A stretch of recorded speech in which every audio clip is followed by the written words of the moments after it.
Hinges and lock set cutting is done using a fully automated CNC machine.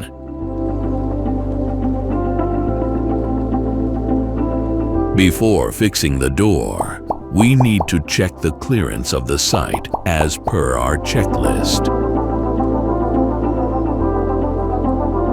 Fixing of hinges to frame and shutter with proper polish, done after cutting the slots on the frames. And see the gap is equal on all 3 sides. Fixing the door set to wall with proper plumb checking with help of the wooden shim support. Inspection of frame and shutter by our site engineer. Fixing of anchor to frame. Spray of water between frame and wall and apply the foam. Fixing of lock and hardware as per the site requirements.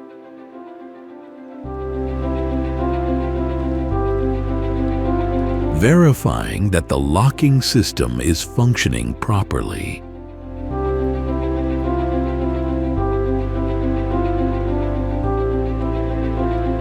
Cutting of 45-degree cut for architrave and apply matching polish for the joint. Fixing of architraves with the appropriate compressor.